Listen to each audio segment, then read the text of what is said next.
सप्तवचन सिंदूरदान, मंगलमय है सारे अनुष्ठान। मंत्रोच्चारण, देवी देवताओं का आवाहन, संपन्न होने जा रहा है पाणी ग्रहण और कन्यादान। कहानी के इस भाग में हरिया पंडित से सुनिए विवाह संस्कारों के अनूठे व्याख्यान।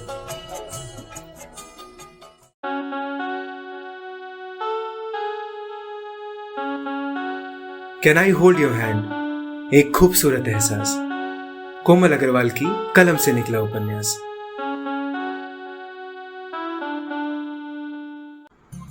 डियर लिसनर्स, आप सुन रहे हैं can I hold your hand, एक खूबसूरत एहसास का भाग 57 मेरे यानी कोमल अग्रवाल के साथ। कहानी के पिछले भाग में आपने सुना कि लड़कियों के मन में सूरज की मोजड़ी चुराने का बहुत उत्साह है और इसी उमंग में नीलम और झुमकी वो डिब्बा चुराती हैं जिसकी पहरेदारी मंगलू और फ्रांसिस कर रहे थे। वैशाली रानी के साथ मिलकर वो बॉक्स उड़ाने में कामयाब हो जाती है जिसे लिए वीरेंद्र इतरा रहा था। विवाह की कुछ रस्में हो चुकी हैं और कुछ होने वाली हैं। अब आगे लॉन में पंकज टोली सभी बारातियों को डिनर परोस रही थी। पंकज ने इशारे से गोलू को गुलाब जामुन वाला टिफिन लाने के लिए कहा। गुरविंदर के भाई और कुछ महिलाएं सबको गुलाब जामुन परोसने लगी। तभी पंकज प्रीतम के पास आकर बोला, जीजू आपको गुलाब जामुन खाने थे ना? प्रीतम खुश हो गया। अरे वाह, साले हमारा कितना ख्याल रखते हैं। पंकज ने गुलाब जामुन की कटोरियों से दी और बोला, इतने स्वादिष्ट गुलाब जामुन आपने पहले नहीं खाए होंगे जीजू। हरीश ने भी गुलाब जामुन की फरमाइश की। मैं तो वैश के हाथ से खाऊंगा, वह बच्चों की तरह मचला। अभी खिलाते हैं इंजीनियर साहब। वैशाली पंकज के हाथ से गुलाब जामुन की एक कटोरी ले हरीश के पास आई। मंजीत ने नीलम को इशारा किया तो नीलम उसके पास आकर कटोरी पटक कर चली गई।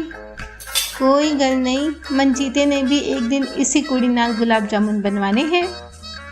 वह शेखी बघारता हुआ बोला। रानी तो ताक में ही थी कि कब वीरेंद्र से अपने अपमान का बदला लिया जाए। वह कटोरी ले उसके पास आई और बोली, जीजा जी लता दीदी के हाथ से तो आपने खूब गुलाब जामुन खाए होंगे, आज साली के हाथ से भी खाकर देखिए। इतने अच्छे नहीं हैं लेकिन फिर भी चल जाएंगे।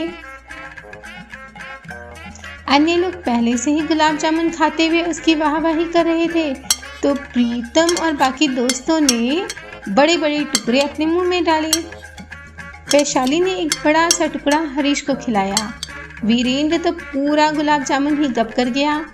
मंजीत नीलम के लाए गुलाब जामुन को देवी का प्रसाद समझ खा रहा था, मगर ये क्या, मुंह में गुलाब जामुनों के घुलते ही उन चारों की हवा टाइट हो गई और चेहरे पर ऐसा भाव आया कि अब भी उल्टी कर देंगे। ये क्या खिला दिया वैश? हरीश ने गुस्से में कहा। प्रीतम ने ऐसे ही भाव से पंकज को देखा जो सबके साथ मुस्कुरा रहा था। वाह वाह, मजा आ गया, हुर्रे। पंकज गोलू के साथ नाचने लगा। मुन्नू भी किलकारी मारने लगा। जय हो पंकज महाराज की। वैशाली और नीलम ने नारा लगाया। इधर मंगलू और फ्रांसिस को भी नमकीन गुलाब जामुनों का प्रसाद मिला था झुमकी देवी के सौजन्य से, तो वो भी मुंह बिगाड़ रहे थे। तो ये थे पंकज स्पेशल गुलाब जामुन। अब चलते हैं मंडप में, जहाँ पाखी और सूरज भूख प्यास सब भूलकर एक दूसरे के साथ अपने विवाह की रस्में निभा रहे हैं। और अब खाने वाले हैं नई गुलाब जामुन नहीं, बल्कि वो कस्में जो उन्हें सदा के लिए एक दूसरे के लिए कर्तव्य बोध का एहसास करवाएंगी। हरिया पंडित के लिए भी यह विवाह बेहद विशेष था, इसलिए वह सभी रस्मों को विधिवत संपन्न करवा रही थी। उन्होंने घोषणा की, अब कन्यादान के लिए वधू के माता पिता संकल्प करें। कहते हुए उन्होंने पाखी के अम्मा बाबूजी की हथेली पर अक्षत रखवाए एवं प्रतिज्ञा संकल्प करवाया। तत्पश्चात वो बोले, अब होगा प्रधान संकल्प।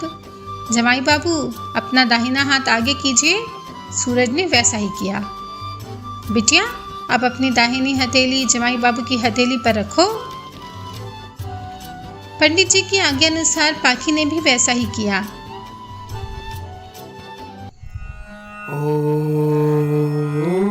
जल, दूब, अक्षत, सुपारी, पुष्प, चंदन, तुलसी और दक्षिणा अम्मा बाबूजी के हाथ पर रखवा हरिया पंडित ने कन्यादान आरंभ करवाया। बाबूजी के नेत्र सजल हो गए, पाखी की आंखें भी तरल हो आई। प्रशांत सब देखता जाने किस सोच में डूबा था।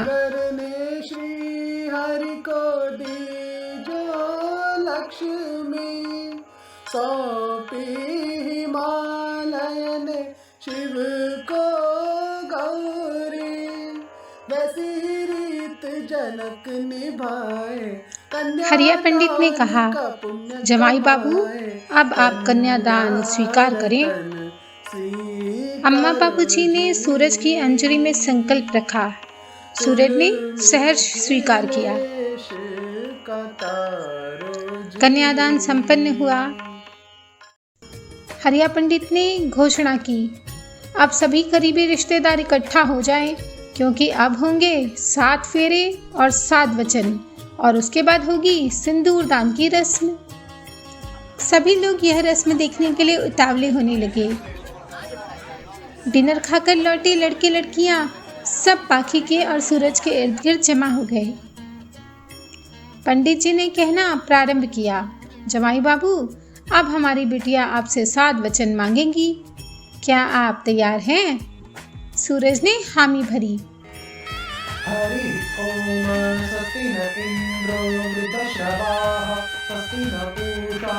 संस्कृत के श्लोकों का उच्चारण करते हुए पंडित जी ने वचनों की व्याख्या आरंभ की।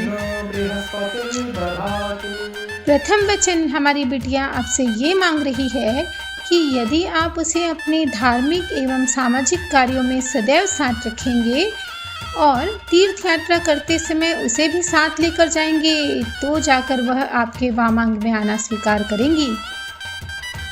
सूरज ने तुरंत कहा, मुझे स्वीकार है। सब हंसने लगे। द्वितीय वचन में कन्या आपसे यह मांगती है कि जीवन की युवावस्था, प्रौढ़ावस्था एवं वृद्धावस्था में आप उसका साथ नहीं छोड़ेंगे और उसका पालन पोषण करेंगे, तभी जाकर वह आपको पति रूप में वरण करेंगी। सूरज ने कहा, मैं वचन देता हूँ। सब ने ताली बजाई। तृतीय फेरे में वधू आपसे यह मांगती है कि जिस तरह आप अपने माता पिता का सम्मान करते हैं, उसी तरह उसके माता पिता एवं उसके परिवार के सभी सदस्यों का आदर मान करेंगे, तब जाकर वह आपके वामांग में आना स्वीकार करेंगी। सूरज ने स्वीकार किया। चतुर्थ वचन, कन्या आपसे यह मांगती है कि विवाह के बाद आप धन उपार्जन करेंगे एवं परिवार की आर्थिक जिम्मेदारी उठाएंगे, तब वह आपके वामांग में आएगी। सूरज ने इस वचन को भी स्वीकार किया। पंचम वचन में कन्या आपसे यह कह रही है कि यदि आप कोई भी निर्णय लें, चाहे वह आर्थिक हो या सामाजिक, उसकी सलाह से ही लेंगे और उसकी इच्छा के विरुद्ध कोई निर्णय नहीं करेंगे, तब जाकर वह आपके साथ जाना स्वीकार करेंगी। सूरज ने हंसते हुए हामी भरी। षष्ठम वचन में वधू आपसे क्या कहती है, ये सुनिए। यदि मैं अपनी सहेलियों के बीच बैठी हूँ तो आप मेरा कतई अपमान नहीं करेंगे और दुर्व्यसनों जैसे नशा या मादक पदार्थों का सेवन नहीं करेंगे और उनसे दूरी बनाए रखेंगे। यदि आपको स्वीकार हो तो मैं आपसे विवाह करना स्वीकार करती हूँ। सूरज ने वचन दिया, मुझे स्वीकार है। सूरज के हर एक वचन को स्वीकार किए जाने पर लड़कियां खुश हो रही थी और जोर जोर से ताली बजा रही थी, जिसे देख लड़के जल भर रहे थे। अब अंतिम और सप्तम वचन में कन्या क्या मांग रही है, ये सभी लोग ध्यान से सुने। हरिया पंडित ने मुख्य बात पर आते हुए कहा, यदि आप यह वचन दें कि आप उसके अलावा अन्य स्त्रियों को माता एवं बहन समान समझेंगे एवं पत्नी का अधिकार केवल उसी को देंगे, तभी वह आपके वामांग में आएंगी। सूरज ने मुस्कुराते हुए कहा, मुझे ये वचन भी स्वीकार है। इंटरेस्टिंग, लिली ने रोजी और प्रभात से कहा। यस माय डियर, हिंदू रस्में कितनी अमेजिंग होती है ना। रोजी ने भी तारीफ की। मगर हरीश कहाँ चुप रहने वाला था। अरे पंडित जी रुकिए रुकिए। हरिया पंडित चौंके। क्या हुआ होने वाले जमाई बाबू? हरीश ने उन्हीं की भाषा में कहा, राम झूठ न बुलवाए पंडित जी, लेकिन ये वचन तो सिर्फ वर की तरफ से हुए, क्या कन्या कोई वचन नहीं देगी? वैशाली यह सुनते ही अपने जगह से खड़ी हो गई। जब अगले जन्म में दूसरी लानी है तो वचन क्यों दे?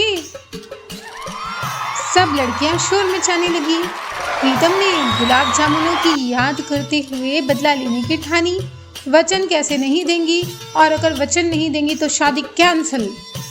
सूरज ने घूर कर प्रीतम को देखा। प्रीतम ने उसे आंख मारी और बोला, क्यों हरिया काका, हमारी बात सच्ची है कि नहीं? पंडित जी बेचारे अपनी चुटिया झटकने लगे और फिर उन्होंने अपना ज्ञान दर्शाते हुए कहना प्रारंभ किया। शास्त्रों में कन्या के भी वचनों का वर्णन है, पर वो वचन केवल 3 होते हैं। हरीश ने मुंह खोला। 3 ही काफी हैं पंडित जी, वैसे भी ये नाजुक लड़कियां ज्यादा वचन संभाल नहीं पाएंगी। वैशाली ने उसे घूर कर देखा। इनको तो शादी के बाद देख लिया जाएगा। अब कन्या वर को 3 वचन देंगी, स्वीकार है बिटिया?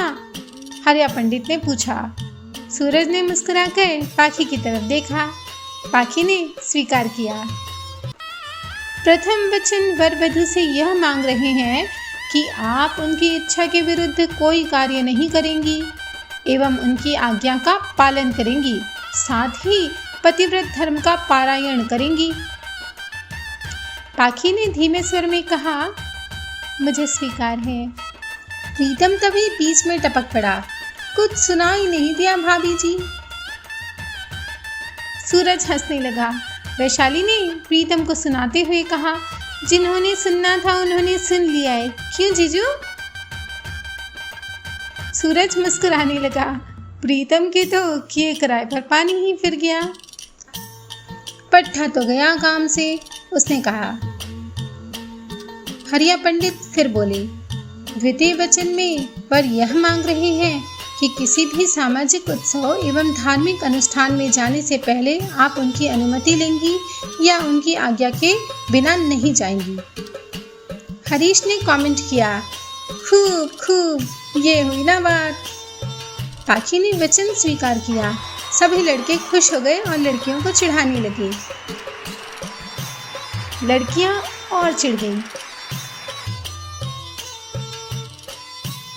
तृतीय और अंतिम वचन में वर आपसे ये मांग रहे हैं कि किसी भी ऐसे स्थान जहां स्त्रियों का जाना वर्जित हो वहां आप नहीं जाएंगी एवं रात्रि के समय भ्रमण नहीं करेंगी। पाखी ने सहमति दी।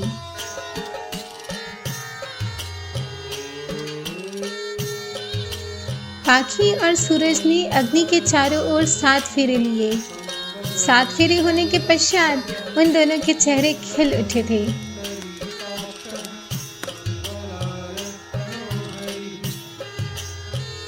विवाह संपन्न हुआ, राम झूठ न बुलवाए। हरीश ने हरिया पंडित की नकल करते हुए कहा, अरे अभी नहीं होने वाले जवाई बाबू, राम झूठ न बुलवाए, मगर आपको शास्त्रों का ज्ञान जरा कम है। अभी होगी सिंदूर दान की रस्म, हरिया पंडित ने कहा। अब मैं आपको बताने जा रहा हूँ कि सिंदूर दान विवाह के समय क्यों किया जाता है और इसके पीछे कौन सी मान्यता है। सभी सुनने को उत्सुक हो उठे। रामायण में इसका विशेष महत्व बताया गया है। एक बार माता जानकी श्री राम भगवान का नाम उच्चारण कर अपनी मांग में सिंदूर लगा रही थी। उसी समय वहाँ राम भक्त हनुमान उपस्थित हुए और उन्होंने माता जानकी से पूछा, माता, आप सदैव इस सिंदूर को लगाए रखती हैं और कभी भी आपकी मांग सुनी नहीं होती। इसके पीछे क्या कोई विशेष प्रयोजन है? माता जानकी ने हनुमान जी की जिज्ञासा शांत करते हुए उन्हें जो बताया वही मैं आज आप सभी के सामने वर्णन करता हूँ, और उसके बाद होगी इस सिंदूर दान की रस्म। राम झूठ न बुलवाए। राधा काकी सिंदूर की डिबिया लेकर बैठी थी। सूरज के हाथ में उन्होंने डिबिया दी। सूरज हरिया पंडित की बात सुनने लगा। माता जानकी ने कहा, मैं ये सिंदूर भगवान श्री राम के प्रति अपनी श्रद्धा और प्रेम को दर्शाने के लिए लगाती हूँ, जिससे वो जान सके कि मेरे हृदय में उनके लिए कितनी श्रद्धा, भक्ति और प्रेम का मिला जुला भाव है। पाखी ने बहुत ध्यान से हरिया काका की बात सुनी और उसके मन में भी वही भावना उत्पन्न हुई जो उस समय शायद माता जानकी के हृदय में उत्पन्न हो रही थी। सूरज ने डिबिया खोल पाखी को नजर भर देखा और उसका मांग टीका भी। प्रीत ने तुरंत आकर पाखी का मांग टीका किनारे किया और अपनी उंगली से एक अंगूठी निकाल सूरज को थमाई। वीर जी, इसमें सिंदूर भरकर मेरी सहेली की मांग सजाओ। हरिया पंडित प्रीत की चतुराई पर मुग्ध हो गए। हमारी बिटिया को सब मालूम है।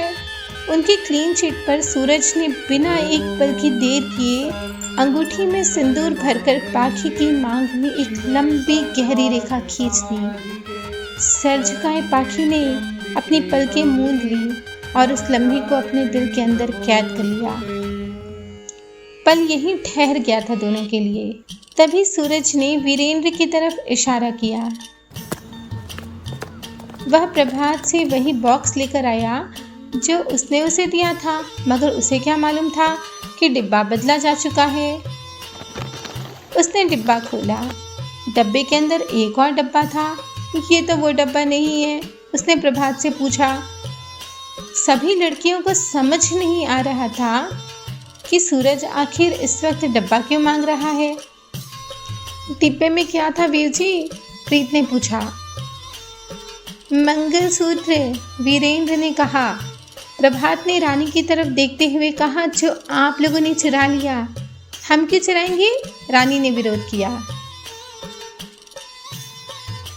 तो फिर डिब्बा कहाँ गया?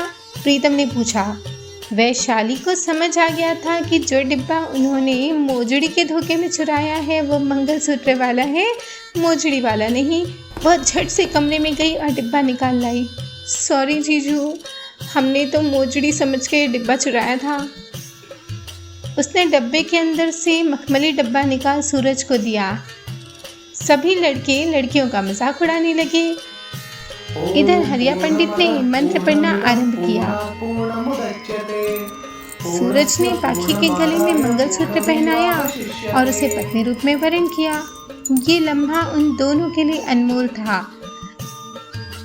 एक के बाद एक हो रही रस्म उनके रिश्ते को और प्रगाढ़ और मजबूत बना रही थी। तो दोस्तों, आखिर सूरज और पाखी प्रणय सूत्र में बंध ही गए। दोनों के सुख दुख एक हो गए हैं। पवित्र अग्नि को साक्षी मानकर किए गए विवाह संस्कार सचमुच कितने अनूठे होते हैं, जो न सिर्फ दो व्यक्तियों को जोड़ते हैं बल्कि दो परिवारों को भी एक करते हैं। संबंधों की ऐसी ही गरिमा और सुंदरता लिए कनेक्टिंग ड्रीम्स हर बार आपके लिए लाता है नए अध्याय। यदि आपको ये उपन्यास पसंद आया हो तो जरूर हमें लाइक और कमेंट करके बताइएगा। Thank you.